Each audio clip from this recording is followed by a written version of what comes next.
Tinawag si Mateo. Mateo Kapitulo 9 versikulo 9 hanggang 13. Pag-alis ni Jesus doon, nakita niya si Mateo na nakaupo sa panangilan ng buwis.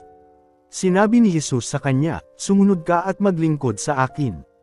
Tumayo nga si Mateo at sumunod sa kanya.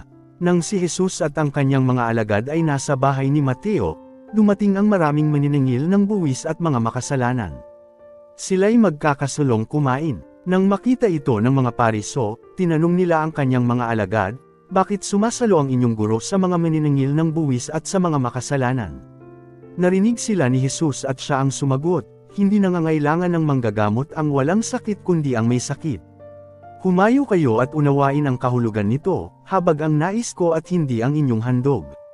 Sapagkat naparito ako upang tawagin ang mga makasalanan, hindi ang mga matuwid."